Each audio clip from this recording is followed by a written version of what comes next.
I cannot look to one specific thing this week that we've seen on WWE television that I can deem the biggest story of the week.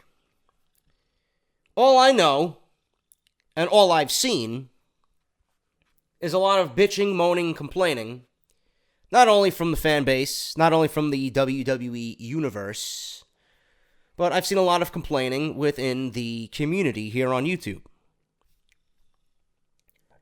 I think the biggest story this week that we're all talking about, even though Raw and SmackDown were just completely god-awful, and there was a big story coming out of Monday Night Raw with them making another first time ever, with the Elimination Chamber being 7 men instead of 6 men. There's a rumor going around that WWE is going to eliminate exclusive brand-only pay-per-views, meaning that there's not going to be a SmackDown-only pay-per-view anymore or a Raw-only pay-per-view, that every pay-per-view is going to be dual-branded or co-branded. The ongoing rumor now coming out of that story is that WWE thinks that adding another hour to these pay-per-views is going to offset the talent not being used by switching over to this new format. This will do nothing for the mid-card. Nothing. This will still hurt the mid-card. The video I made on Thursday, which you guys can watch on the channel right now if you guys are listening on iTunes or Podbean, you guys got to go to the YouTube channel and listen to the 30-minute video I made detailing what I do if WWE does A, end the brand split, B, go to these dual-branded pay-per-views. I don't like this idea at all. I have been a proponent for the mid-card. I have been a proponent for the guys trying to get into the main event for a very long time. For a very long time. The future of your company is bred, molded, and made in the mid-card on Raw and SmackDown. Those are the guys you're grooming for the next level. I don't understand why WWE has diverted that idea or gone away from that idea and really doesn't show any care for the mid-card. Adding another hour to these pay-per-views, adding another hour to Extreme Rules or Backlash or Elimination Chamber, making them 4 hours. You know, quality over quantity. This is something that WWE needs to get into their head. I don't want 4-hour pay-per-views. I don't. I want a wrestling company that knows how to book a show. I want a wrestling company that knows how to groom talent. I want a wrestling company that knows how to write engaging storylines so that they don't have to go to 4 hours. 4 hours will do nothing but kill an already tired audience. 3 hours of Raw, 2 hours of SmackDown, 1 hour of NXT, 1 hour of 205 Live, and then we got 4 hours of a pay-per-view, plus an hour pre-show? 5-hour pay-per-views every single month. And that's not including the Big 4 or the Big 5 now. Because I don't know how long Money in the Bank is going to be this year, being that they made it into a dual-branded pay-per-view. They made it part of the Big 5. Royal Rumble is 5 hours. WrestleMania, God knows, probably going to be 8 hours this year. SummerSlam, torturous at 5 hours. Same thing with Survivor Series.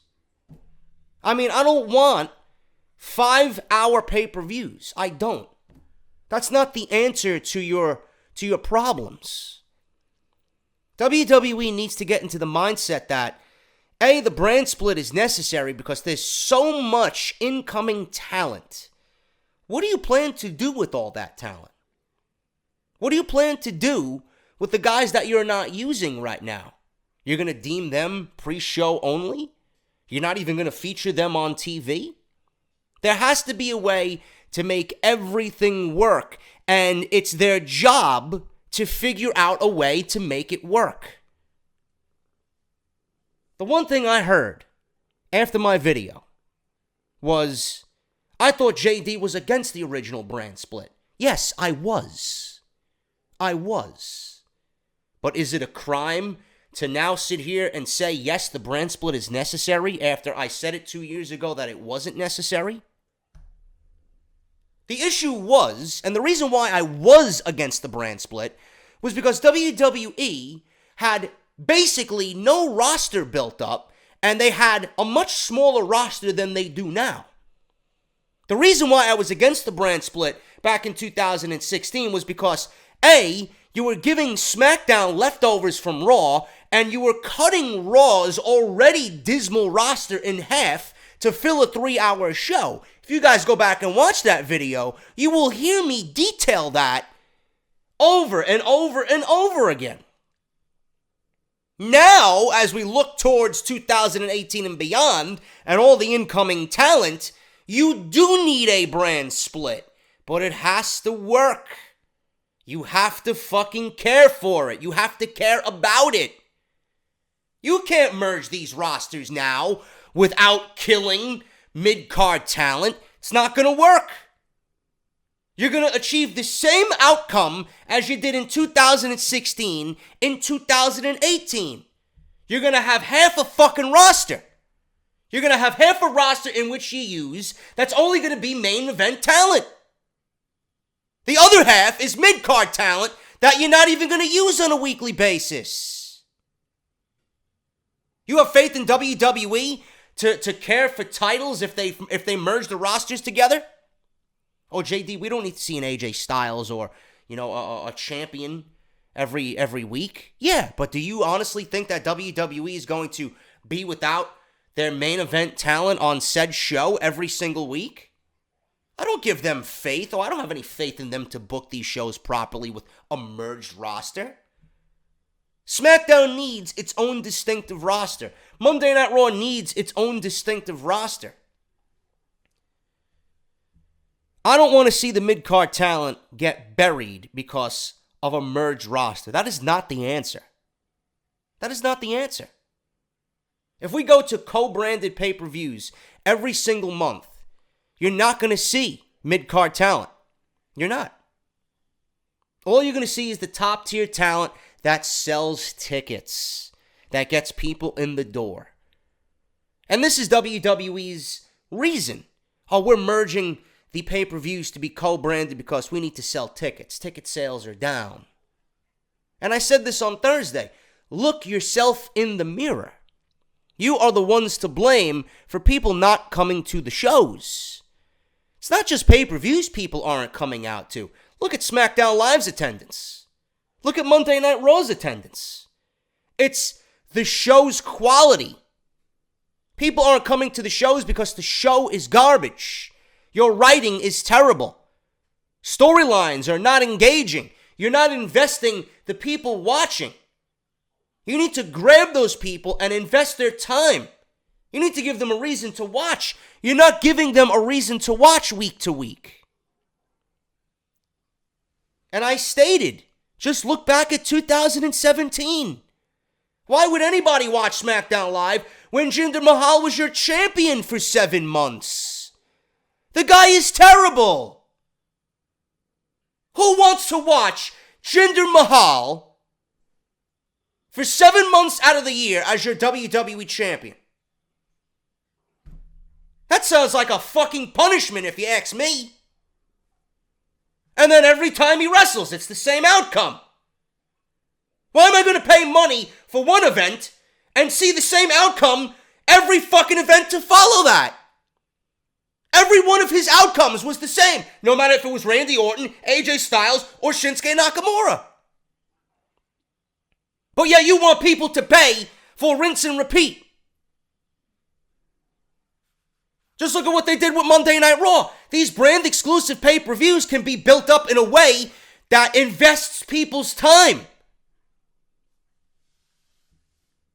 WWE gave us how many variations of the Bar versus Rollins and a partner of his choice? How many different fucking times?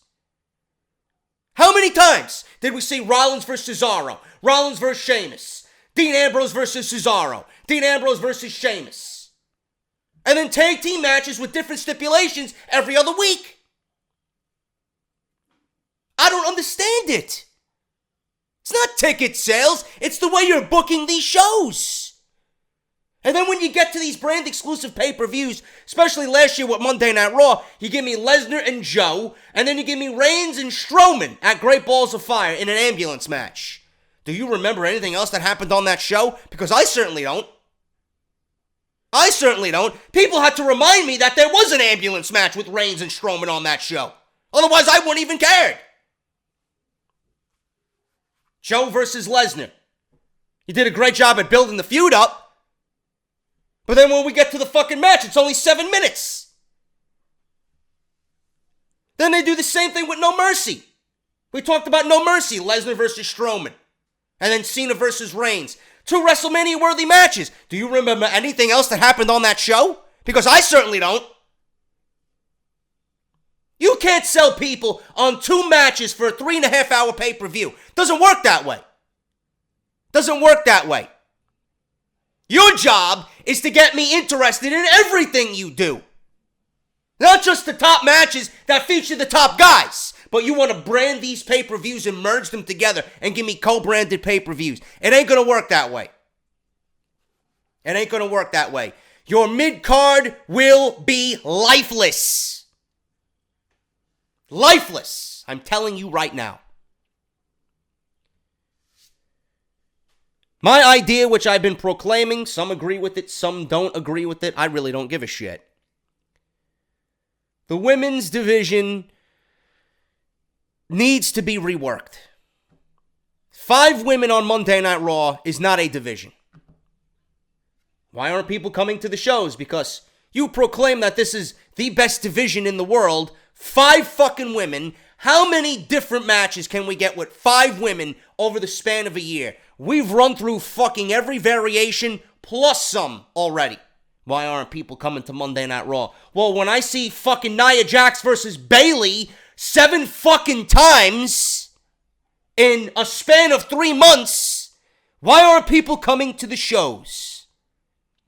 When I see 6-woman tags every single week, why aren't people coming to the fucking shows? How meaningless is it for Charlotte, Naomi, and Becky to once again battle the Riot Squad on SmackDown Live? And you want to know why people aren't coming to the fucking shows? It's because you don't care. Not only the women, the tag team division. The tag team division needs to be reworked. You only got 3 fucking teams on Monday Night Raw. Does anybody remember what happened after WrestleMania? How great the tag team division looked on Monday Night Raw? You had the Revival, you had the Club, you had the Hardys, you had Sheamus and Cesaro, you had Ambrose and Rollins, you had Enzo and Cass. What the fuck happened to that division? That's a damn good fucking division if you ask me. What did WWE do? Broke up Enzo and Cass, treat the Club like shit, the Revival got hurt, Jeff Hardy got hurt. Now you got no division.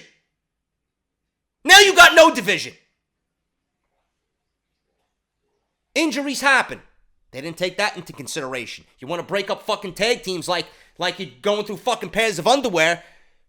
Now you got no division. Things need to be done. This brand split needs to be embraced. Either you put the women on one show and the tag teams on the other. Put the women on Monday Night Raw. Put the tag teams on SmackDown. Merge those divisions. Keep everything else separate so you still have a sense of brand exclusivity. Some people were complaining, JD, what if somebody doesn't watch fucking SmackDown Live? What if someone doesn't watch Monday Night Raw? Well, if you enjoy Charlotte, Sasha, Bayley, Becky, A, B, C, D, then you're going to go out of your way to watch the fucking show. If you want to see the Revival, the Club, if you want to see the Usos, A, B, C, D, you're going to watch Monday Night Raw or SmackDown Live. And that, if you do that, not only do we get a division, not only does it protect yourself from a few injuries happening, but it gives you fresh matchups, it gives you a full division, And did anybody think of this? Maybe you'll see a slight increase in ratings. Because if people enjoy women's wrestling, they're going to go out of their way to watch that show and watch the women's segments on that show. They're going to go out of their way to watch the tag team segments on that show. That is the best thing for both shows. Or if you want to have a revolving door and have them be on both brands. But then the argument comes in, well, then it's really not a brand split if you're going to have Sasha on Monday Night Raw and then you're going to see Sasha on SmackDown Live. You know, you can't have your cake and eat it too. You want this fucking thing to work, you're going to have to give some. And you're going to have to take away. But the brand split needs to be intact. And if you just concentrate on those two debilitated fucking divisions, not only is it going to make your quality of shows better on Monday and Tuesday night, but you know what? It's going to enhance the pay-per-views, where you don't have to have brand pay-per-views or co-branded pay-per-views. Keep the world title on SmackDown Live. Keep the Universal title on Monday Night Raw. Keep the IC title on Monday Night Raw. Keep the US title on SmackDown Live. At least you have some sense of brand exclusivity and you're giving those rosters still a unique sense of their own. But the tag team divisions and the women's divisions, they don't have enough talent in those divisions to constitute 2 belts, 2 shows, 2 divisions. They don't. They don't. And you're not going to rush up talent from NXT to fill those empty spots on Monday Night Raw. You're not going to rush talent up from NXT to fill those spots on SmackDown Live. You're not. You're not. You have capable fucking teams on both shows. You have capable women on both shows. Merge them together and have fun with it. Give us a sense of a division. Give us a sense of tag team wrestling.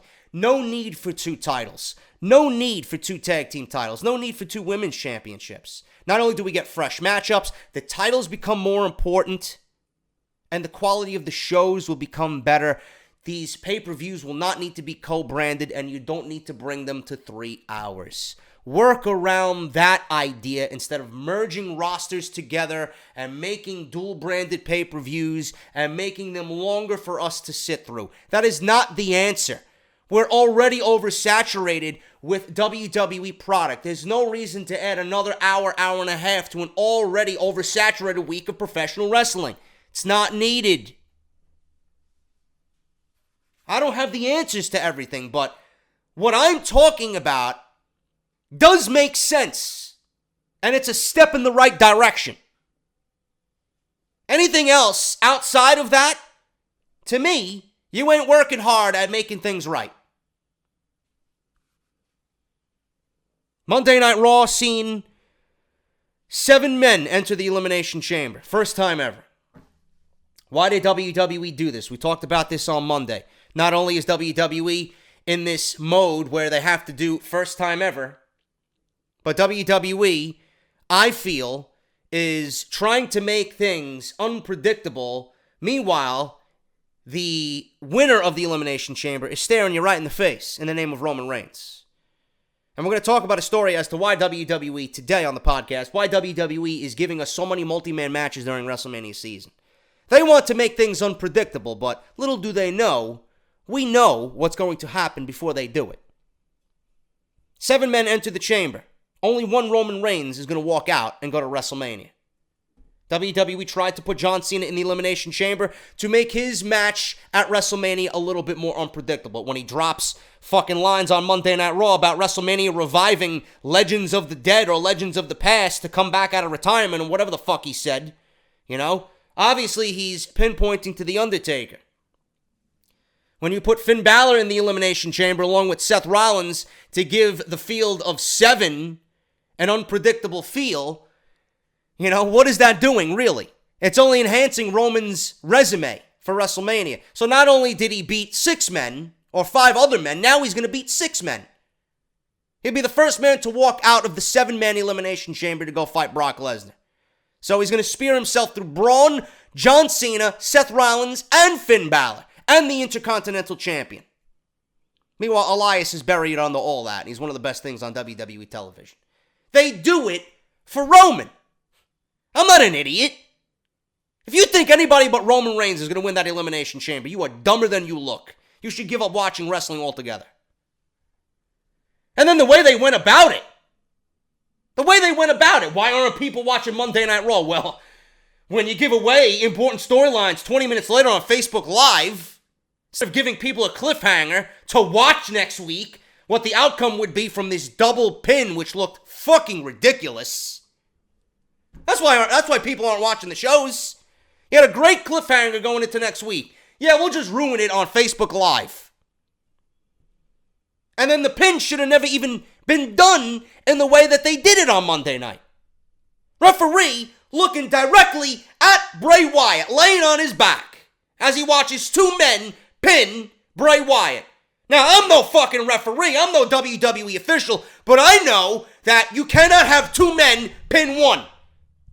He's looking directly at this happen right in front of him, yet he counts anyway. And then he wants to know, well, who won the match?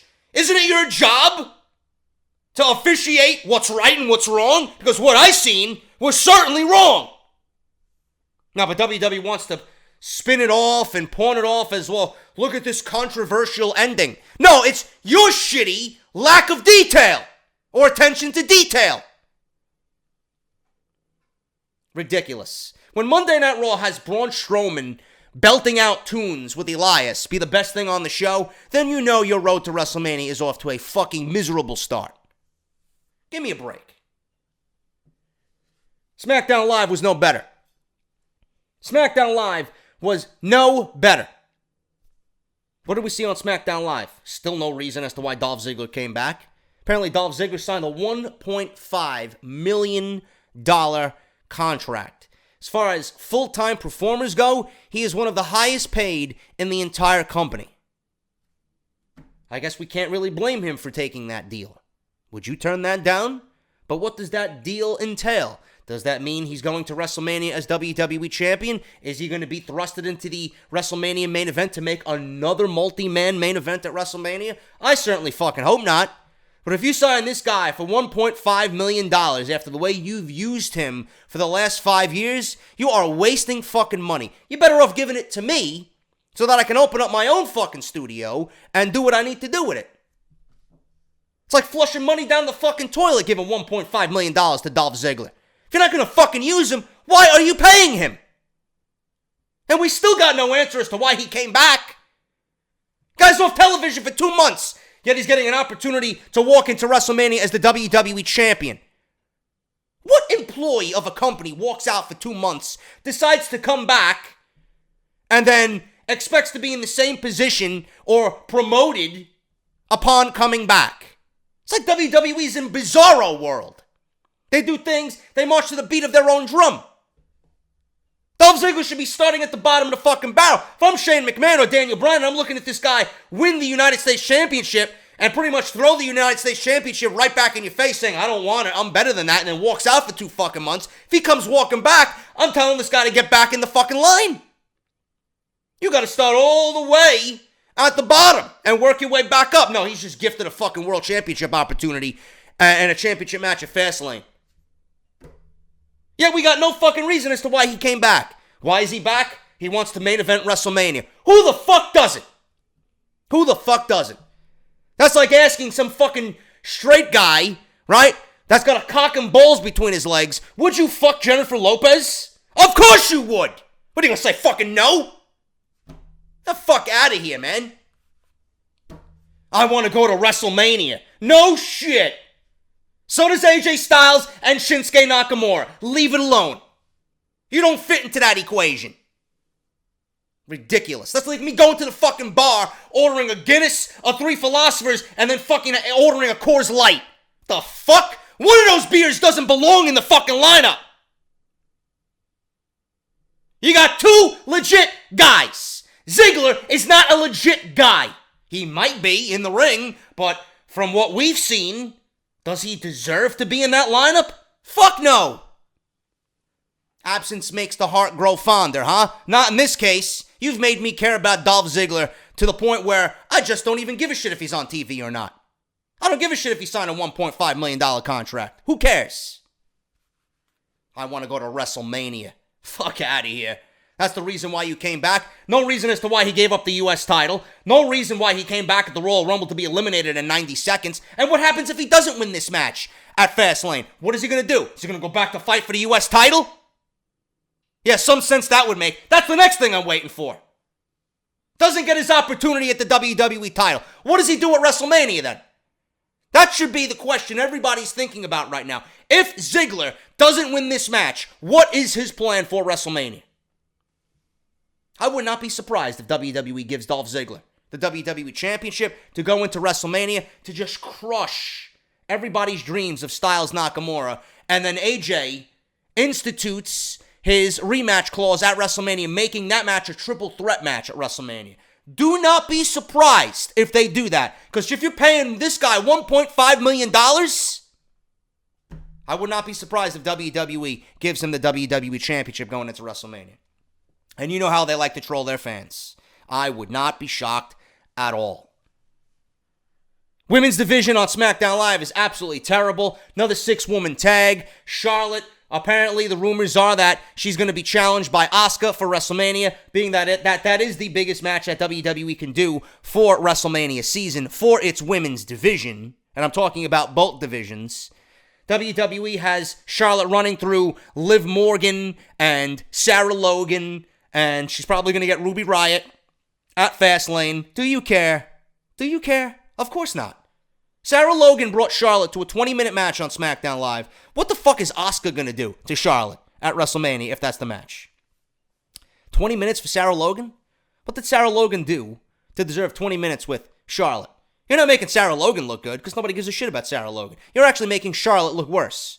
The booking of these women on SmackDown Live has been absolutely terrible, to the point where Becky Lynch is throwing shade on her Instagram account about there being another 6-man tag, apparently with the Riot Squad, who've done nothing at all. They haven't started no riot. Apparently they're still rioting. What are they rioting? Complete trash. And then you want to know why I don't give a shit about the women's division. Then I got to read articles about, how they're the most talented women on the roster. Do they look it? Should I care? I don't fucking care. Start booking these women with meaning. Otherwise, don't even feature them on TV, period. 205 Live had another great show. Another great show. We had Mark Andrews versus Akira Tozawa, and I was shocked.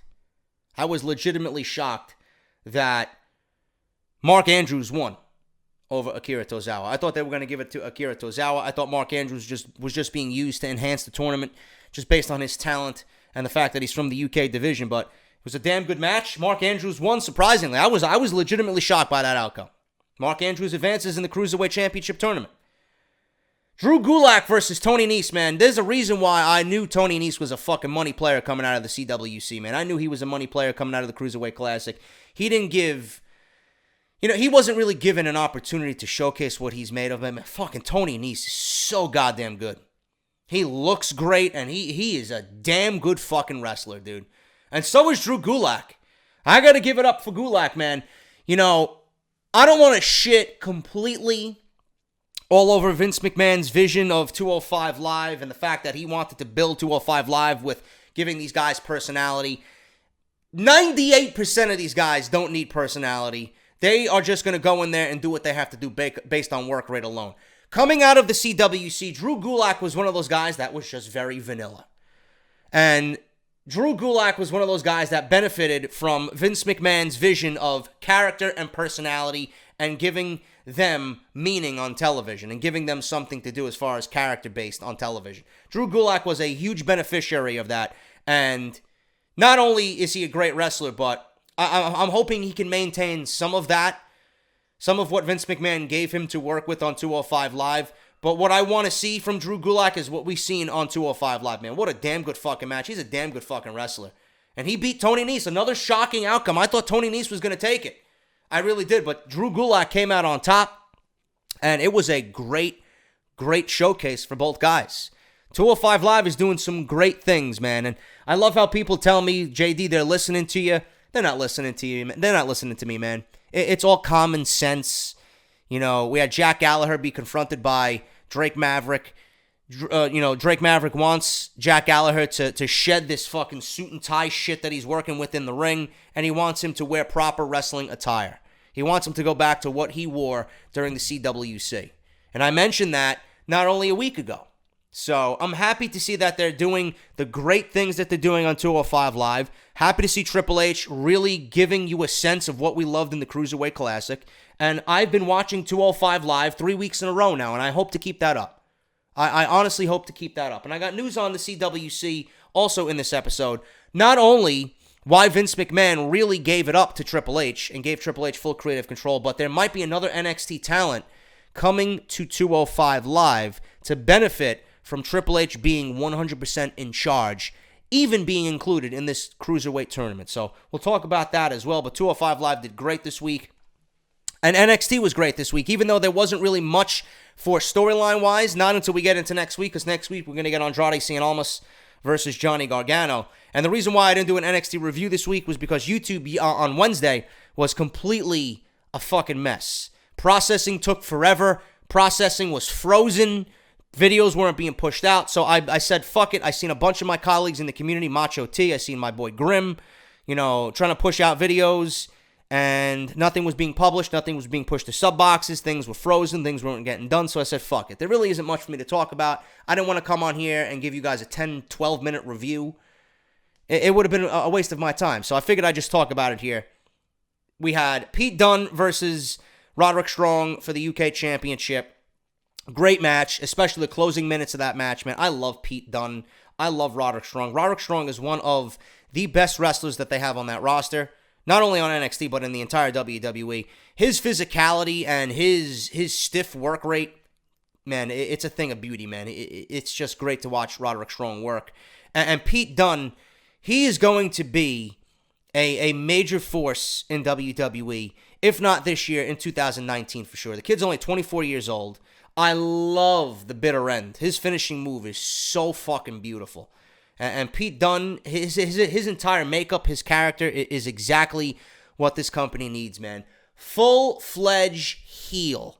And he plays the heel so fucking good. He's a bully. He's got that bully fucking mentality down. He's just got that heel character down. And it's no fucking shades of gray. It's not one or the other. It's not kind of babyface and kind of heel. He is a fucking heel. And people appreciate him because of his work rate and what he does in the ring. But his character is heel.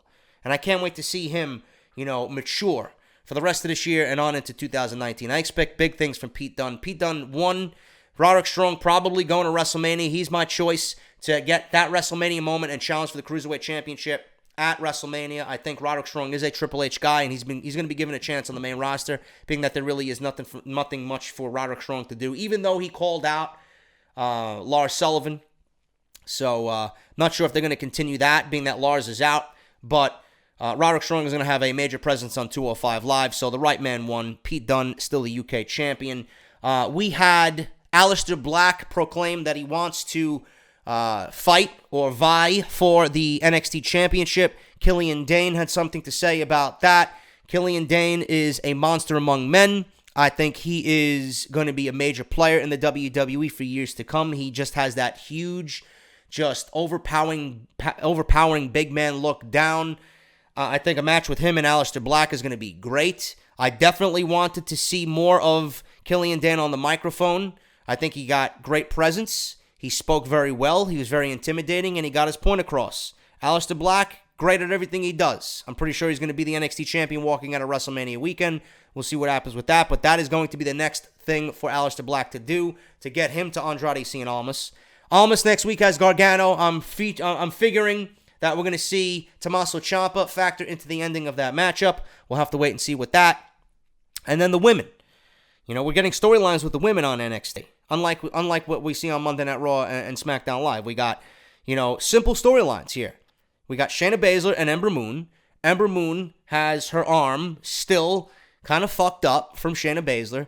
Ember Moon, during that match, did a suicide dive that looked absolutely fucking ridiculous. One of the most beautiful suicide dives I've seen a woman ever do, man. Sasha, you got a thing or two to learn from from Ember Moon. Landed on the announce table, hurt her arm. The whole story was about the arm. Shayna was going to go for the kill. Out comes Kairi Sane. Kairi Sane saves Ember Moon from another devastating injury from Shayna Baszler, storyline-wise. So now we got Shayna, Kairi, and Ember Moon all vying for the Women's Championship. WWE has one of two things that they could do here for the women on NXT. One, Shayna really didn't get a fair and square shot at the title again. So she was given a rematch. She can lobby for another rematch, and she can say, listen, Kairi fucked me up. I was on my way to winning the title, and Kairi Sane had to poke her nose into business in which it didn't belong. They can do that. Or they could have Baszler win the title from Ember, get the rematch again, and go on to WrestleMania weekend and have that main event from the Mae Young Classic rematched at WrestleMania with Kairi Sane and Shayna Baszler. I don't know if WWE's going to do that. I think we're going to get a three-way with all three women. And I think that's what's going to happen because they're going to want to protect Shayna from losing again. Because right now she's got two losses. Right now she's got two losses here. Oh, well, she doesn't really have a loss. She won the match via DQ on Wednesday night. But she really hasn't had a dominating victory yet. She lost to Ember Moon at TakeOver Philadelphia. She kind of won this match on Wednesday by DQ. But I think they're going to do the triple threat match and give Kairi the championship. And I think Kairi's going to end up pinning Ember at WrestleMania with Shayna involved. And it's a great way to get Shayna involved and keep her in the title hunt and protect her at the same time. Because putting her in a triple threat match, being that she's still very green, you're probably going to get more out of Shayna Baszler in a triple threat match than you would if it was a one-on-one match. So you're gonna protect her a little bit more. You're going to let her shine in that atmosphere a little bit more. And I think that's what they're going with here. I think Kairi's going to end up pinning Ember Moon at WrestleMania, and it's going to be a triple threat match with all three involved for the NXT Women's Championship. And that's the way NXT ended. You know, there really wasn't much storyline-wise on NXT until next week, where we're going to discuss Gargano, Ciampa, Almas, and what the NXT Championship future holds. But other than that, that's your week in review for WWE. You know, there's a lot of things to talk about as far as what we've seen on television this week, especially with the news that WWE wants to co-brand pay-per-views. You know, it is what it is, man. There's a lot of differing opinion on all these topics. It's going to be a very interesting next couple of weeks as we get into the Elimination Chamber. We got Fastlane coming up. You know, WWE should be in the prime of their writing season right now. They should be giving us their best, and they're not. And I'm not going to sit here and take it, man. I'm not going to sit here and say, well, you know, it might be better next week. Or, well, you know, this is WrestleMania season. If this is the best that they got, then so be it. It's WrestleMania. You know, we should be excited just because it's WrestleMania season. No. This is the best time of the year to be a wrestling fan for WWE. If they're not giving us their best right now, then why should I care? I'm not going to sit here and overlook logic gaps. I'm not going to sit here and overlook fucking shit that makes me look like a stupid idiot when I see it on television, things that don't make sense. No, I'm going to call you out on it.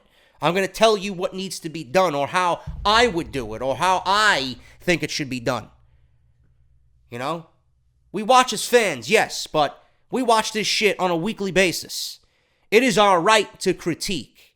And if you don't like anything that I say, then you don't have to watch. But I have a core audience that knows what I'm talking about and appreciates the fact that I'm so passionate about what I do on a weekly basis. If WrestleMania season is the biggest, then we should get the best from WWE. Right now, we're not.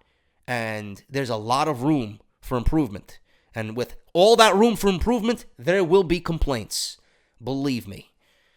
So we're going to talk about a lot of stuff today. We're going to go over Vince McMahon giving up 205 Live. Did Enzo's termination lead to Vince McMahon giving complete creative control to Triple H on 205 Live?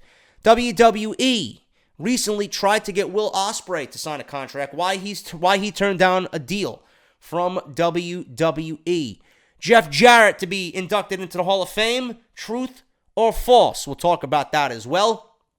Dolph Ziggler signing a $1.5 million contract with WWE. Meanwhile, we don't know what that contract entails for Dolph Ziggler. All this, plus I have a Harry's unboxing right here on episode 209, part number 1 for your Friday, February 16th, 2018. This is Off the Script.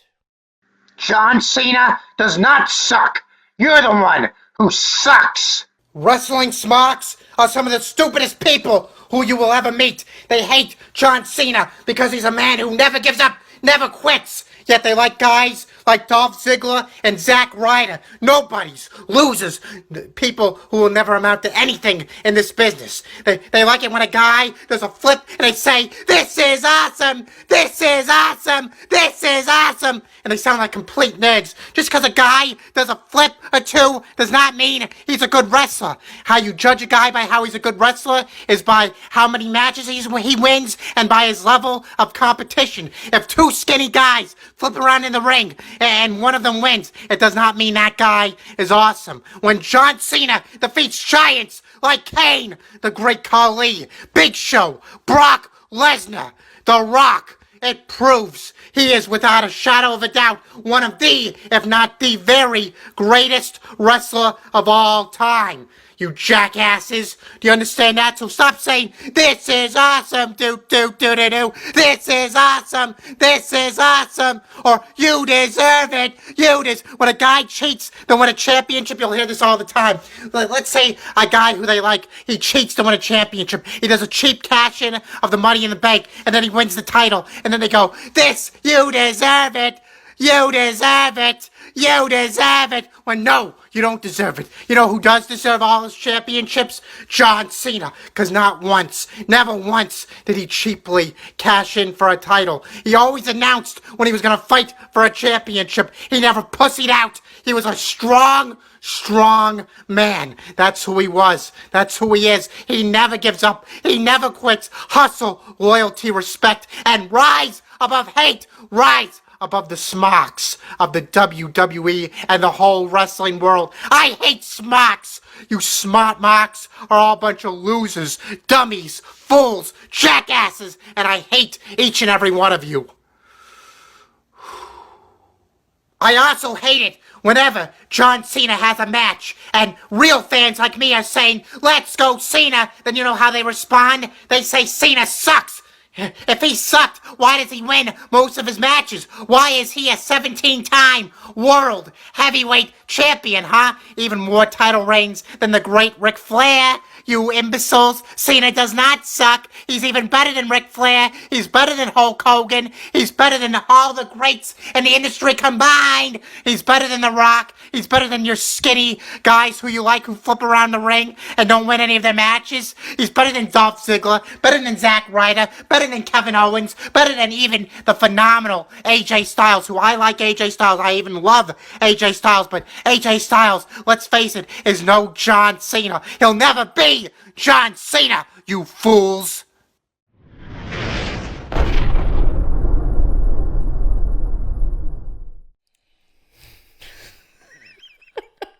I don't even know what to say, dude.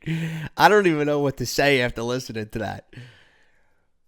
Oh, my God. Here's a question. I'm going to leave a poll. In this video. In the annotation that you see in the top right. I want everybody to vote. Do you think that guy has ever felt vagina in his entire life? I'm going to leave you a yes or no simple question in the annotation in the top right corner. Please vote. I expect there to be 100% no and 0% yes. Oh my God, man. Does anybody want to tell this guy that what he sees on television is clearly scripted for our entertainment? Yeah, man. Yeah, he takes it just a little bit too serious. People want to come at me and say that I take things too seriously, but my seriousness is not that. I'm not wearing a John Cena t-shirt. I'm not crying that John Cena is the greatest of all time. I'm not crying that John Cena is better than this guy or that guy because he's beaten greats like the great Khali and Kane, and he's got a 17 title record, whatever the fuck this guy was talking, 17 title reigns, whatever, man. Who cares? I thought I'd just put that in there. I seen that this week, and I'm like, I got to put this on off the script somewhere. I don't know. Whatever. Hope you guys laughed at that. I find that very funny. Goes back to what I say all the time. Professional wrestling fans, casuals. He's a casual. Casuals are the dumbest people walking the face of this earth. Oh, well, JD, you're a smart mark, man. You damn right I'm fucking smart, motherfucker. You damn right I'm smart. That's why you're listening to me. If I was a blithering idiot, you wouldn't be here listening to this show, would you?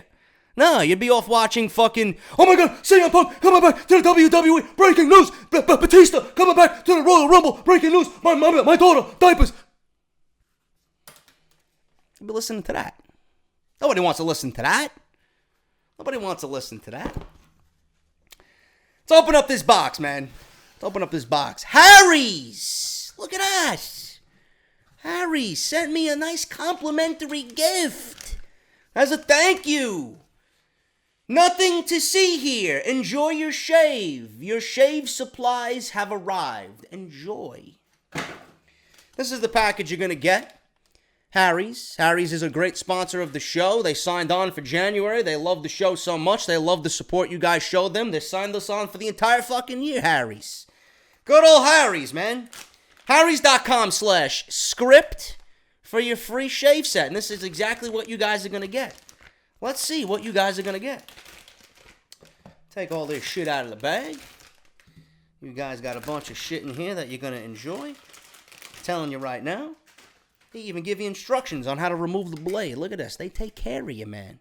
They take care of you. You got a bunch of instructions here. There you go. Telling you what to do. You guys know how to shave. You guys are going to get a razor blade and a razor handle. This one's green. I'm not sure if they give you different colors, but I got the blue and I got the green. I got two in my bathroom right now. They also have orange. But this one is the navy green. You guys can see the razor blade there. Smooth as a baby's ass. Believe me. You got this nice little thing that it comes in. Protective case there when it ships. You guys, where is it at? What did I do with it? Oh, here we go. You guys get a protective razor blade case for when you're done finishing shaving. You open this motherfucker up right there. You put it in there. And boom. Look at that. You put it right into your dispenser on your bathroom sink. And it's right there, protecting your razor blade from anything, I guess. I don't know, but it looks good. So you get that, you get a razor blade, you get the razor handle, and this thing pops off very easily. Boom, you just take it off, and then boom, you just slide it right on. Easy, 1, 2, 3, and then you put it back in the razor blade case there. You put it in your little dispensary thing in your bathroom, and then you got the shave gel with aloe.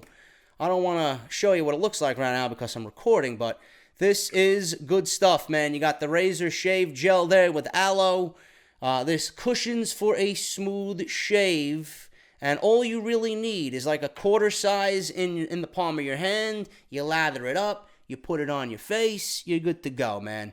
And Harry's sent this as a thank you for showing them love. And I wanted to show you guys what you guys are going to get here as far as the shave trial set for Harry's. This is good stuff, man. I want you guys to go out and support because this is definitely going to be the best shave of your life, bar none.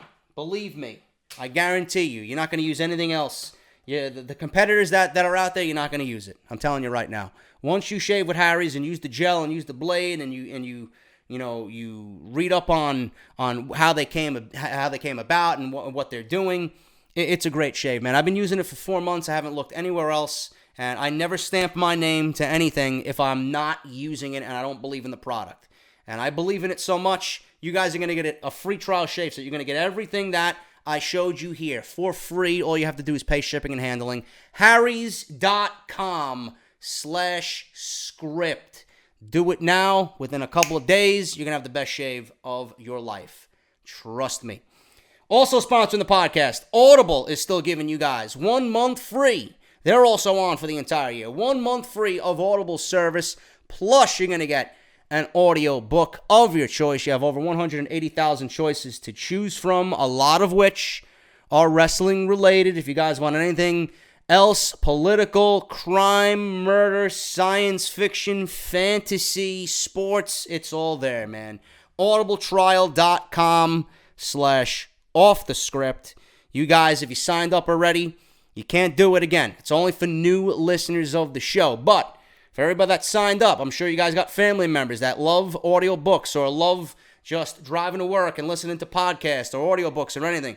Give them the link, have them use the link, have them sign up. It's a great gift. Family members, father, mother, sister, brother, girlfriend, their parents, friends at school, whatever. You guys want something for free? It's a great way to support the show, man. audibletrial.com/offthescript. Follow me on Twitter at JDFROMNY206. Hit that subscribe button down below. Turn on your bell for notifications. Make sure that all notifications for all uploads for this channel are turned on. We just hit 88,000 subscribers. We are now a little under 12,000 away from that elusive number of 100,000. I can't wait. So you guys are doing a good thing, man. Loving the sub growth. We're almost at 90. I'd love to get to 90 before WrestleMania. It's not really an out of reach goal. I'd love to get to 90 before WrestleMania, so that is the plan. Let's do it. Word of mouth. Tell a friend. If they love wrestling, tell them to get on board with JD. Also, if you guys want your t-shirts, barbershopwindow.com/offthescript. New design coming soon. I just got to get things in place. I got to get Connor what he needs. We're going to have a new JD's Negan shirt, hopefully before WrestleMania. I want to wish my brother Frank, a.k.a. Legionary, a happy 33rd birthday. Today is his birthday. I want to wish him all the luck for 2018 a brother can wish one. He's had a difficult time, as have I, so far early this year. I want nothing but happiness for him and myself. And he's got new music coming out this year. The Off the Script theme is already written. It's going to be done next Wednesday, so he's in charge of that. I might be in the studio to give you guys a sneak peek as to what it sounds like. I've heard it so far. I've heard rough samples with actual guitar. It sounds fucking epic as shit. Can't wait to show you guys what it sounds like. But it's his birthday today. He's turning 33. He's working right now, and I just want to wish him a happy birthday. So, Frank, if you're listening, happy birthday. And everybody down in the comments, whether you're talking about what you heard today on the podcast, make sure you include well wishes and a happy birthday to Frank, Legionary. My brother turns 33 today. Let's get into the news, man. Let's get into the news. We got a lot of stuff to go over today here on Off the Script. I want to start off with this one, being that we talked about it in the beginning of the show. Why WWE is doing so many multi-man main events. Now, this comes from WrestleVotes. I did not hear these guys before this weekend, and I don't know where these guys just seemingly came out of nowhere. Maybe they were around, I just didn't really pay attention. But according to them, they have the news as to why WWE is doing so many multi-man main events. They also broke another story, which we'll talk about tomorrow, about Seth Rollins and what he's going to be doing at WrestleMania. There's no doubt that the best time for WWE and a fan of WWE is the road to WrestleMania. From January to April, fans tend to get treated to the Royal Rumble, the Elimination Chamber, WrestleMania, and the Raw after WrestleMania. Those are four of the biggest nights of the year crammed into the first 4 months of the year and the last brand pay-per-views before WrestleMania. WrestleMania is vital to WWE's year. Obviously, you guys know how important it is to WWE's year, and in some sense, it signifies the end of their calendar year, and we begin anew with Raw after Mania. This year, SmackDown Live has the normal, underwhelming fast lane, while Raw has the Elimination Chamber. Last year, it was reversed. Last year, SmackDown had the Chamber, and Raw had fast lane, so SmackDown has fast lane this year. For the men, the main events of both shows feature a combined 12 wrestlers, 7 from Raw, 5 from SmackDown. Of course, the Chamber normally features 6 superstars, but this year it will have 7. Seth Rollins, Roman Reigns, John Cena, The Miz, Elias, Finn Balor, and Braun Strowman.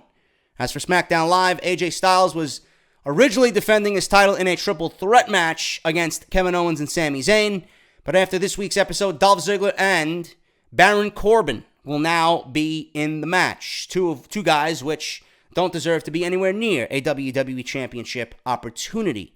Also, they just instituted this top 10, neither of which made the top 10. So you kind of killed the concept of the top 10 in 1 week. Good job, SmackDown Creative.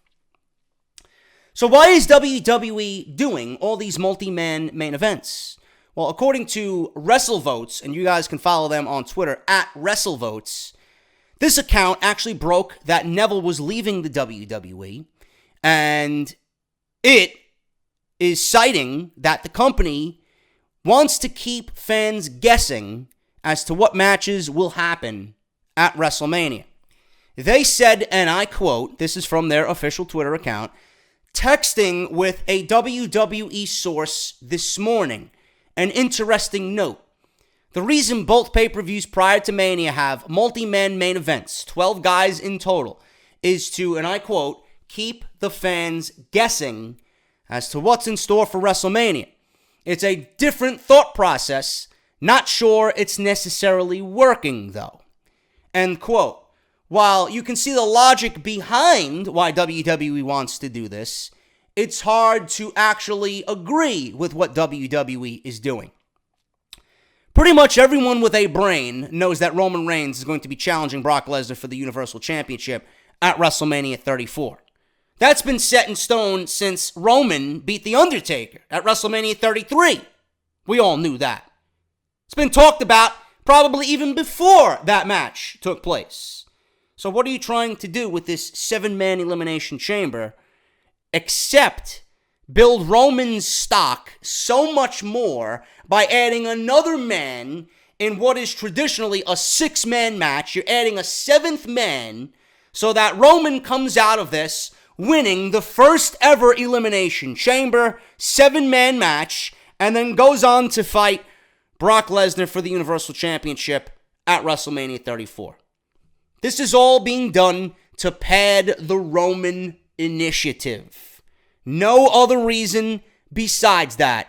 I don't care about a 7-man elimination chamber. I don't care who's in it.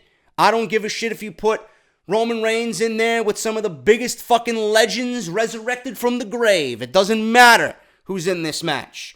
Roman was always going to win it, no matter who's in it or not. It's set in stone. Now, AJ Styles and Nakamura, I would not be so sure nowadays that that's set in stone because this is something that everybody wants.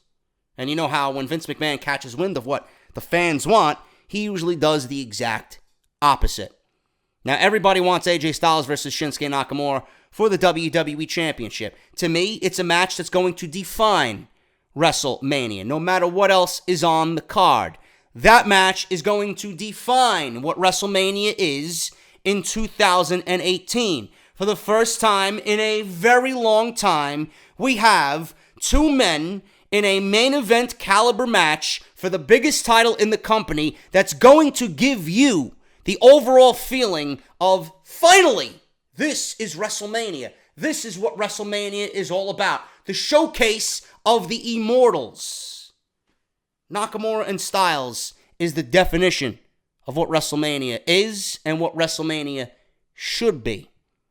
WrestleMania has been the Vince McMahon show and what Vince McMahon wants all these years. This is what the fans want. Do not go against what the fans want. Do not go against what the real WrestleMania should be about. It's the two guys who are the very best on their brand fighting for the biggest title in the company. Do not go against that. And do not sully and shit on Nakamura winning the Royal Rumble by putting him in a multi-man match. Nakamura didn't win the Royal Rumble to fight another man for the WWE Championship on top of AJ Styles. AJ Styles is the WWE Champion. Nakamura won the right. He won the Royal Rumble to earn that right to fight AJ Styles at WrestleMania. He didn't earn the right to fight AJ Styles and Dolph Ziggler or A, B, C, D, and whatever fucking match you want to do. No. No, he won the right to challenge for the WWE Championship. It's about time WWE gets away from doing these multi-man matches at WrestleMania. One-on-one. It makes the title look better, and it gives these guys the spotlight to give you what you deserve at WrestleMania. Now, adding Dolph Ziggler and Baron Corbin to this match at Fastlane slightly worries me. Dolph Ziggler signed a WWE contract for $1.5 million. If you're signing somebody to a contract for that much money, you better have fucking plans for him. We don't know what that contract entails. We don't know if Ziggler signed that contract to, indeed, WrestleMania, or to main event WrestleMania. We don't know. We don't know if he signed that contract to win the WWE Championship at Fastlane. WWE is, they always have the mindset of doing the opposite of what we want. So that's why I said in the beginning of this show, I do not want to see it, but I would not doubt that WWE gives us Dolph Ziggler going into WrestleMania as the WWE Champion to go against Nakamura, and then AJ Styles invokes his rematch clause at WrestleMania, making it a triple threat match. The likelihood of that is very, very possible. Because if you're signing him to a $1.5 million contract over 2 years, you better be doing something with him. Otherwise, to me, that's a waste of fucking money. You're not going to waste Dolph Ziggler like you wasted him the past 5 years now with a $1.5 million contract. That would just look stupid on your behalf. So that's why I'm saying do not cross it off your list as a possibility. Now, everyone knows that Styles and Nakamura, who won the 2018 Royal Rumble, by the way, is already a dream match that fans have wanted to see since their Wrestle Kingdom Classic. Now, it's hard to buy anything else except Styles walking into WrestleMania as champion and Roman Reigns. But I would not be, like I said, I would not doubt that WWE gives us something else as far as the WWE Championship goes. I know for a fact they're not going to stray away from their plans for Roman Reigns. That would be insane. I just don't see it. So Styles and Reigns, realistically, going into these two events, are the likely winners. WWE, I'm sure, is going to try and do their very best to make it unpredictable. That's why I said don't cross the Dolph Ziggler situation off your lists. But WWE wants to make it predictable. Unpredictable, rather, while it's still predictable. WWE wants to make it unpredictable. That's why they're doing so many multi-man matches for the road to WrestleMania. And I just want them to stop. I want the 6-woman tags to stop. I want these multi-man matches to stop. I want these triple threat main events to stop. I want these handicap WWE Championship matches to stop. I want these fucking fatal 5-ways and fatal 4-ways and fucking 7-ways to stop. Stop. We don't need it anymore. We don't need it. You could do it for the Chamber, fine. The Chamber was 6 men anyway. Now you're adding a 7th man. You're only padding Roman's resume. But for a random Monday Night Raw and for SmackDown, come on. We haven't even seen Shinsuke Nakamura. We don't even know what Shinsuke Nakamura is doing at Fastlane. Is he doing anything at Fastlane? Why has he not been featured coming out of the Royal Rumble on SmackDown Live? Have him cut a promo. Have him talk about that he's going to beat AJ Styles. He's going to kick and destroy AJ Styles. Every single week, we don't need to see Nakamura wrestle, but have him be there. Don't keep him off television for 2 weeks. He just won the Royal Rumble. This guy's going to be in your main event for WrestleMania, or one of them. Why is he not featured on television? Why didn't we see him on SmackDown Live? Why didn't we see AJ Styles on SmackDown Live? Doesn't make any sense. Give up on these fucking multi-man matches. I want to see one-on-one. Not only is it better looking aesthetically, but it makes the title feel a little bit more important when one guy earns the right to fight for that title and not 7 others at the same fucking time. Come on, man. Did Enzo Amore's termination lead to Vince McMahon giving up 205 Live? And if it did, there you go.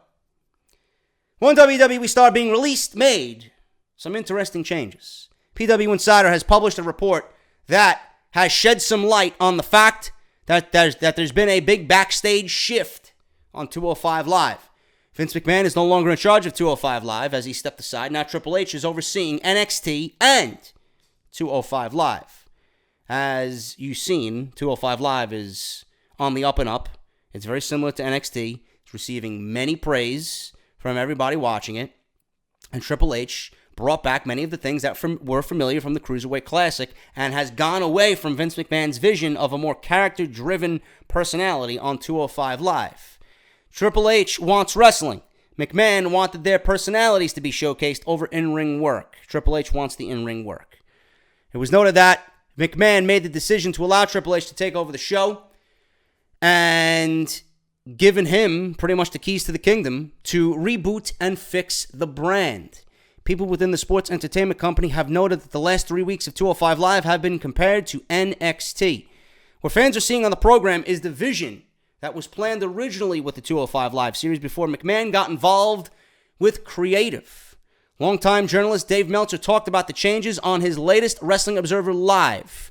He says that he noted a former Cruiserweight champion in Enzo Amore and his termination from the company influenced Vince McMahon's decision to make changes to the brand. After recent serious allegations were levied against him on social media, the sports entertainment company announced late last month that they have released Enzo Amore. And this is from Dave Meltzer, and I quote, "If Enzo wouldn't have gotten fired, we wouldn't have gotten this version of 205 Live. Vince wouldn't have given it up. Vince giving it up and Enzo getting fired were not coincidental. This kind of show happened with Enzo because Enzo was the star of the show, and you can't have a serious wrestling show built around technical matches and great wrestlers, and Enzo being the focus of the show. That just doesn't mix. So Enzo getting fired changed the face of 205 Live," end quote. And Meltzer makes absolute sense. If Enzo didn't get fired, we would still be getting a shit version of 205 Live. And Vince McMahon more than likely wouldn't have given it up. It wouldn't have made sense to have the matches we've seen on 205 Live with Enzo as his champion. There's no way he would be competing in that type of division. He would be a fish out of water, and he would die a slow, miserable, painful death. So Enzo leaving WWE or being fired from WWE should be looked at as a blessing. Do any of you miss Enzo Amore? I don't, and I'm sure you guys don't as well. You have to give WWE a lot of credit for making this decision to bring back the Cruiserweight division. It was all due to Triple H, who came up with the idea for the Cruiserweight Classic that aired on the WWE Network. It featured the best talents in the world, and it was one of WWE's best received series ever. Everyone loved the Cruiserweight Classic. 205 Live premiered on November 29, 2016, and airs following SmackDown Live. The Raw brand was originally established as the exclusive home for the division during the brand extension last year. However, following the premiere of 205 Live, the Cruiserweight stars appear on both Raw and 205 Live, as well as making appearances on NXT. There's a lot to be done with 205 Live. I watched again this week, and it's just sad to see how Gulak and Nice, and then Mark Andrews and Akira Tozawa received little to no reaction. It's painful to watch at home, seeing empty seats, watching the show at home, empty seats. You visibly see empty seats while watching this show. Like, they pan over the crowd and nobody's excited. You see some fucking woman stuffing her face with fucking hot dogs and beer.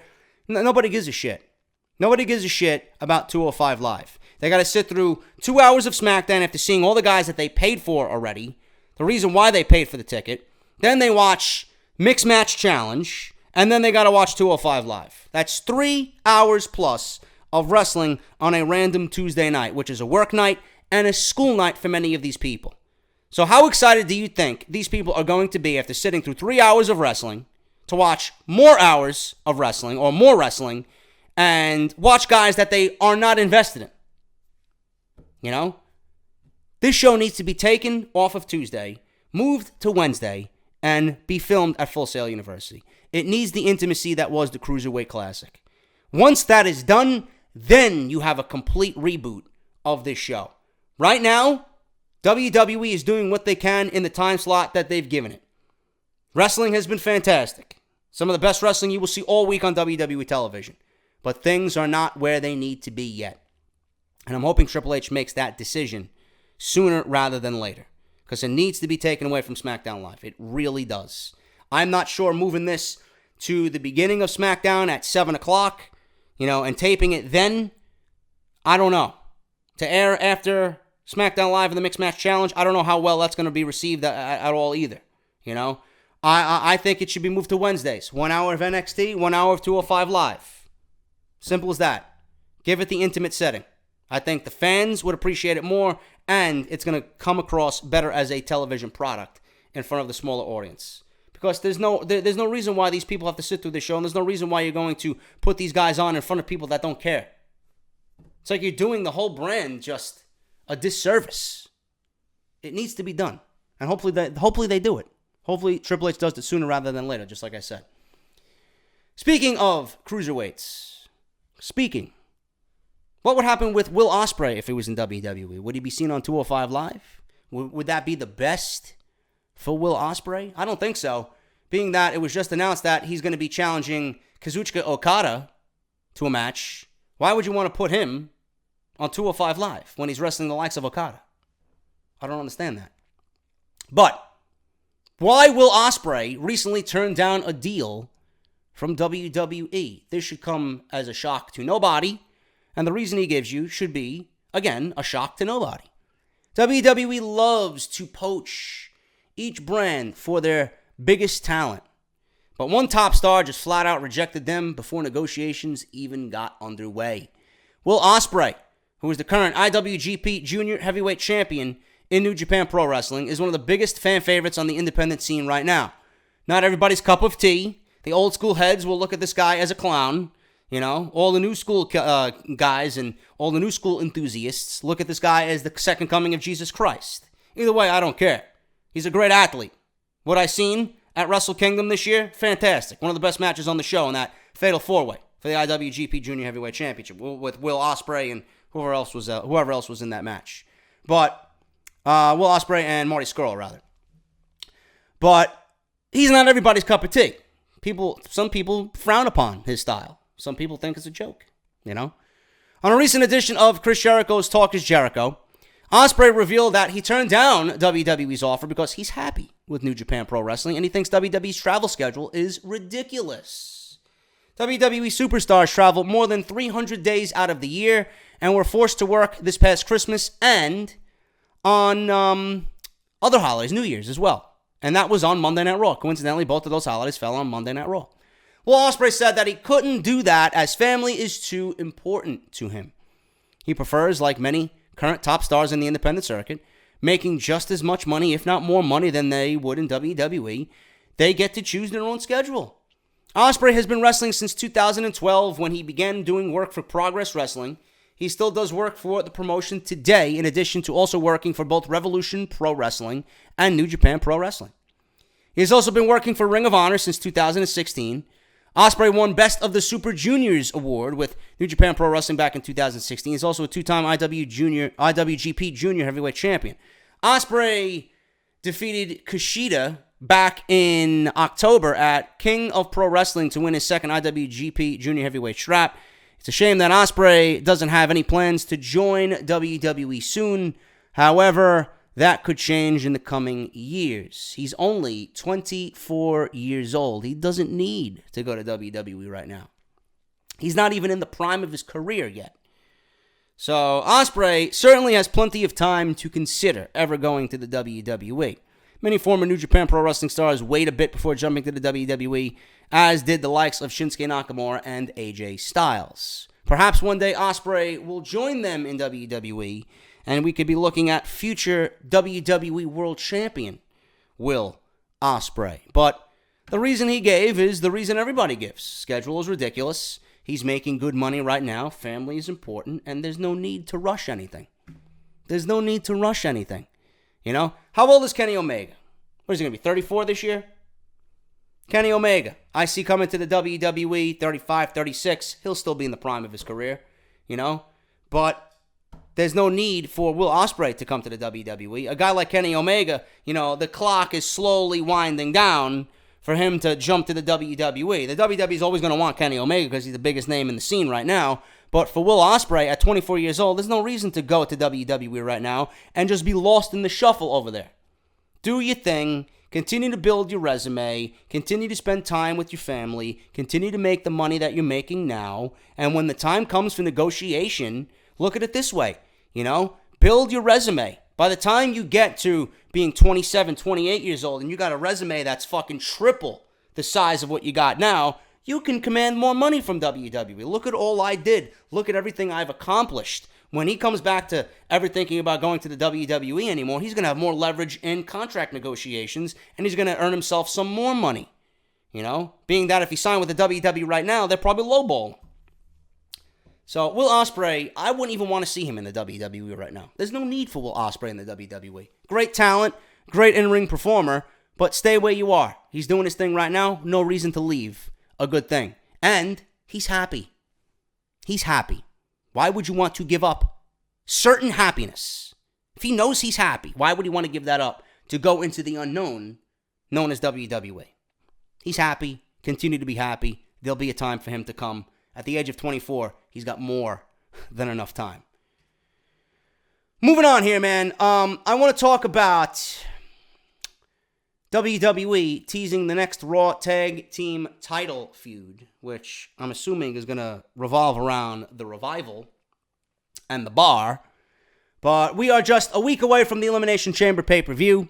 One of the biggest question marks still remains is that there is no tag team division right now on Monday Night Raw. Rollins is in the Elimination Chamber. He doesn't have Jordan. He doesn't have Ambrose. And there's no tag teams in the tag team division. We got the Club, we got the Bar, and we got the Revival.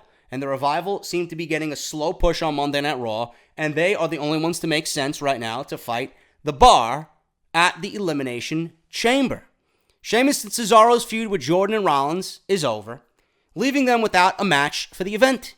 So WWE's teasing that it will be the Revival challenging the Bar at the Elimination Chamber. This was posted on WWE.com, picking up tremendous steam. I hate the way they word these things on the website. Picking up tremendous steam on the road to WrestleMania, the Revival defeated former Raw Tag Team Champions Luke Gallows and Carl Anderson this past Monday night on Raw. Dash Wilder and Scott Dawson call themselves top guys, but they won't fully convince the WWE Universe that they're deserving of that moniker until they take on Raw Tag Team Champions Sheamus and Cesaro. Our reigning tandem title holders, Sheamus and Cesaro, keeping a close eye on these throwback competitors. Who words this shit? Listen, we didn't need WWE.com to give us an insight as to what the Tag Team Championship situation is going to be. If you watch the show every Monday, you pretty much know what it's going to be. So, Revival versus the Bar, more than likely taking place at the Elimination Chamber. Speculation on the rest of the Chamber card as we look forward to the Chamber next weekend. Right now, we have the Elimination Chamber match. As you guys know, it's detailed already. We went over that. Raw Tag Team title match, which I just went over. We have Matt Hardy versus Bray Wyatt. We'll probably get a match. This might be a singles match before we get some type of final deletion match at WrestleMania. I'm assuming we have a match from the Cruiserweight title tournament probably to flesh out the rest of the card. We have Asuka versus the monster known as Nia Jax. I don't know why that's happening. You guys know how I feel about that. We got the Women's Elimination Chamber. And then we got the Ronda Rousey segment. So, I mean, it's enough to fill a 3-hour show. I'm assuming that chamber match is going to take up a bunch of time. I'm assuming the women's chamber match is going to take up a bunch of time. Give the Revival and Sheamus and Cesaro 20 minutes. Give Matt Hardy and Bray Wyatt 15 minutes. Got the Ronda Rousey segment. Title from the Cruiserweight Championship Tournament will look good on that show. Save the best for last. Save that last round, for that last first round match for that show. It'll look good. Elimination Chamber, not bad, but it's all hyped around that big main event and the first time ever women's Elimination Chamber match, and then Ronda Rousey going to be there. So, should be a newsworthy evening. So, that's the speculation on the rest of that card. Speaking of Ronda Rousey, there is news from Justin Barrasso of Sports Illustrated. He is reporting that there are 4 names right now that are in WWE's bank to team with Ronda Rousey at WrestleMania. Now, it looks like it's going to be Ronda and a partner versus Triple H and Stephanie McMahon. An idiot can see this And it's probably going to stem from the Elimination Chamber contract signing. So Justin Barrasso is reporting that these names, in no particular order, are the names that WWE has on its list for tag team partners for Ronda Rousey. The Rock, Kurt Angle, Shane McMahon, which makes no sense because he's embroiled in this thing with Kevin Owens and Sami Zayn and Daniel Bryan on SmackDown Live, and Seth Rollins. Now, I'm surprised Braun Strowman is not on that list. I really am. I don't know what they do with Braun Strowman. If Braun Strowman is not on this list of potential partners for Ronda Rousey, and Braun Strowman is out for challengers for the Intercontinental Championship, and they do Finn Balor versus The Miz instead of Braun Strowman versus The Miz, what is Braun Strowman going to do at WrestleMania? Will Joe be back in time? Do they give us Joe versus Braun Strowman at WrestleMania? Or do they put Braun Strowman in the Andre the Giant Memorial Battle Royal, build it as a legitimate Battle Royal with notable names, and have him win that, and win it in a year in which they got that Andre documentary coming out, and he wins it this year because they're going to be hyping that show on HBO, that Andre special on HBO, and they're going to give it to Braun Strowman, who's this generation's Andre, I guess. I don't know. They could do that. But I'm surprised Braun Strowman is not on this list of names. Now, obviously, The Rock makes the most sense, but we don't know, unless it's being kept in the fucking vault somewhere, away from everybody that he's coming back or not. The Rock makes the most sense, stemming from what happened at WrestleMania 31 when Ronda Rousey put Stephanie McMahon in an armbar and she had that segment with The Rock. Kurt Angle makes sense. It does, stemming from Stephanie and Kurt Angle and the storyline that was told at Survivor Series. Angle does make sense. But then again, what do you do with Seth Rollins? If Angle is Rousey's opponent, or if Angle, rather, is Rousey's partner, and they're going to challenge Triple H and Stephanie McMahon, what are you going to do with Seth Rollins? Is Seth Rollins going to have a match of his own? Is it going to be, you could put Seth Rollins in the Intercontinental Championship match, make it a triple threat match with him, Miz, and Balor? Maybe you put Seth Rollins in the main event. Maybe you put Rollins with Reigns and Lesnar and make that a triple threat match, being that all three have unfinished business. Or it's not going to be Kurt Angle, and you do Rollins versus Kurt Angle at WrestleMania. I don't know. Shane McMahon doesn't make any sense whatsoever. Shane McMahon doesn't make any sense whatsoever. Being that Daniel Bryan, Kevin Owens, and Sami Zayn are in this storyline right now that seemingly is going nowhere with Shane McMahon. The only thing to come out of this storyline with Shane McMahon is getting Daniel Bryan to wrestle. Anything else outside of that is a failure. And I don't know what they're doing with that. The only one on this list that makes any sense is The Rock. And the only other one that would make sense here is Braun Strowman. I could see Angle, but then what do you do with Seth? I could see Braun, but does WWE want to waste Braun's WrestleMania match, putting him in a tag team match with Ronda Rousey? I don't know. I really don't know. Is The Rock coming back? We don't know. It's going to be something very interesting to keep an eye on. WWE has options. They have options this year to make things right. Hopefully they make the right decision. But those are the four names right now being considered to be Ronda Rousey's tag team partner at WrestleMania. Speaking of the cruiserweights, we talked about the cruiserweights. Rich Swann and WWE have mutually agreed to part ways. Rich Swann was suspended by the WWE after he was arrested back in December. In January, all the charges against Swann were dismissed due to insufficient evidence. Still, Swann hadn't been brought back by the WWE. On February 15th, WWE and Swann agreed to part ways.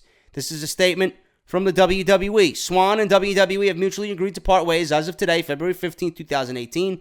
WWE wishes Swann the best in all of his future endeavors.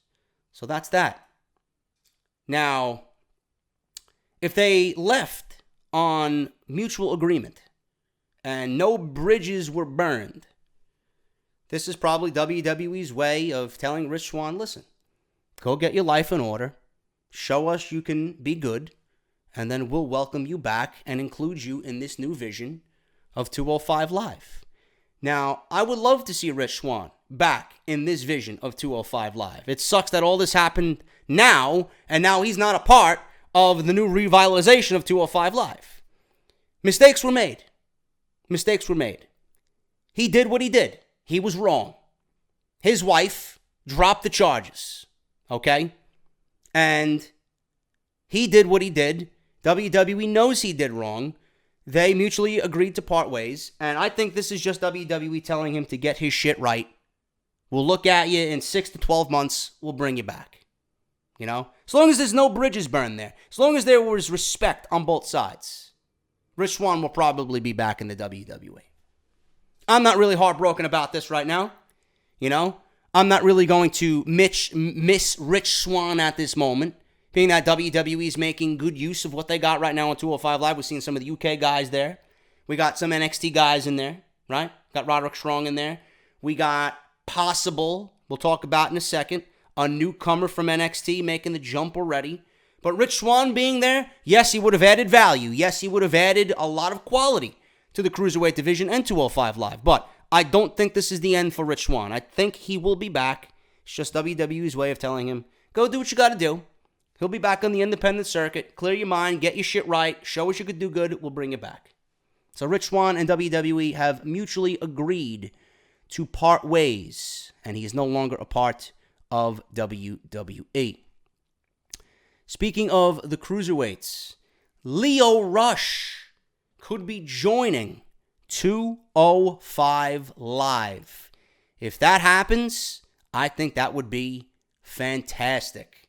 Lio Rush could be using 205 Live to build his legacy early in his WWE run. Ryan Satin of Pro Wrestling Sheet noted on his Twitter account there that there has been talk about Lio Rush being put in the 205 Live Cruiserweight title tournament. Lio Rush was the winner of the 2016 Top Prospect Tournament, as well as his time in the Combat Zone, CZW, where he was the former CZW World Heavyweight Champion and a former two-time CZW Wired Champion. He's also a former House of Glory Crown Jewel Champion. He beat Ken Broadway for that. Had the honor of calling that match, my favorite match in my run so far with House of Glory. Rush signed with WWE last year. He made a name for himself on the independent scene and was expected that he would sign with the WWE. He has already started training at the Performance Center in Orlando and has been featured on the NXT brand. He lost to the Velveteen Dream, and he lost a match to Lars Sullivan. In between that, he got pretty much roasted by everybody for saying something stupid with Emma being released from the WWE, and then they punished him, and I'm assuming he's still feeling the effects of that, but he learned to keep his mouth shut on social media. He wrestled for Ring of Honor last April, and he had spent time wrestling on the independent scene since then. He also finished up commitments with CZW, Evolved, MCW, Pro Wrestling, prior to signing with WWE. Rush started in MCW in Maryland in 2014. He signed, or has signed a ton, or WWE rather, has signed a ton of Ring of Honor talent, including Lio Rush, Adam Cole, Kyle O'Reilly, Bobby Fish, all who have made their WWE debut. In joining the WWE, Rush reunites with former tag team partner and current NXT superstar, the Velveteen Dream, who Rush co-held the Maryland Championship Wrestling tag team titles with in 2015. Fun fact for you guys right there, Velveteen Dream and Lio Rush were tag team champions in MCW. The sports entertainment company also has used an NXT star in the tournament before. Roderick Strong, drew a blank there for a second, excuse me. Roderick Strong worked the match with Hideo Itami last week. Satin wrote the following about the news. Hearing from a source who has been reliable in the past that there's been talk of putting Lio Rush in the 205 Live Cruiserweight Tournament. You got my thumbs up. I'm all for it. I think it's great. I'd love to see it. Let's make it happen. Lio Rush could have a really great showing in that tournament, and I'd love for Lio Rush to get seen on a broader scale than just being down at the Performance Center. I think Lio Rush has too much talent to be hidden away. If you put him in that Cruiserweight Championship tournament, he will open eyes immediately. Believe me. I hope it happens. And we still have, how many more guys left in this tournament? We got another field of 8. Let's do it. Let's make Lio Rush one of those 8 guys in that Cruiserweight Championship tournament. We're going to end with this one, man. We're going to end with this one. I think this is a great conversation starter. Ric Flair. He chooses a modern version of the Four Horsemen using current WWE stars. Now, Flair was a recent guest on Baltimore's 98 Rock Morning Show with Justin Scott and Spiegel. During his appearance on the show, he was asked to choose a modern version of the Four Horsemen using current WWE stars. The Four Horsemen are considered probably the greatest faction in professional wrestling. Flair picked the first 2 names without much hesitation. He says, and I quote, "The first guy I would take is Dolph Ziggler. The second guy I would take would be Seth Rollins." After thinking about it some more, he picked 2 more names. The third guy would be, let me think, for Horsemen that requires a lot. You have to be good at what you do. You have to be able to enjoy life. Let me think. I haven't had too much fun with him, but I'm sure he'd be great. Roman Reigns. Roman is a trooper. I've got to be careful with what I say because God forbid anyone have fun anymore. Oh God, he would run from me, but Randy Orton for sure. But he is so married now and so laid back and having a good time. Make no mistake, Randy Orton right now is still the best wrestler in wrestling. So, according to Flair, his modern day Four Horsemen would be Seth Rollins, Dolph Ziggler, Randy Orton, and Roman Reigns. Now, I gave this some thought. And what I would do as far as the Four Horsemen go, modern day, I would probably keep Randy Orton in there. There's just something about Randy Orton that just, to me, signifies Horseman. I would have Bobby Roode. I think Bobby Roode would be a part of my Four Horsemen. I would have Seth Rollins. And I would have Adam Cole. Adam Cole in my Four Horsemen. I think Adam Cole would be the mouthpiece in that Four Horsemen stable. So, Adam Cole, Bobby Roode, Seth Rollins, and Randy Orton would be my Four Horsemen. I think that would be a good conversation topic. So let me know what you guys think down in the comment section. Who would be your modern day Four Horsemen for WWE? And that's all I got. That's all I got for today's Off the Script. I hope you guys enjoyed it. If you did, please hit that thumbs up. Follow me on Twitter at JDFROMNY206. Hit that subscribe button down below. Turn on that bell for notifications. Make sure you guys support Harry's. Harrys.com/script for your free trial shave set. audibletrial.com/offthescript. If you guys want to support the show through Patreon, patreon.com/JDFROMNY206. If you guys want to get your t-shirts, barbershopwindow.com/offthescript. Tomorrow, we're going to be going over more news and rumors in the world of WWE. For a glimpse of what I got, WWE has plans for Seth Rollins and Kurt Angle at WrestleMania. What are they? We'll talk about it tomorrow. Also, we're going to go over Dolph Ziggler's $1.5 million contract. Jeff Jarrett, we'll save that for tomorrow. Should he be inducted into the WWE Hall of Fame? Also, I got news on WWE deciding to pull Jason Jordan from WrestleMania. When did that decision be made? When was that decision made to pull Jason Jordan from WrestleMania? The latest on Dean Ambrose, WWE in-ring return, plus so much more on Saturday's episode of Off the Script. I'm JD. Thank you guys so much, and I'll see you guys right back here on Saturday afternoon for part 2 of episode 209. I'll talk to you later.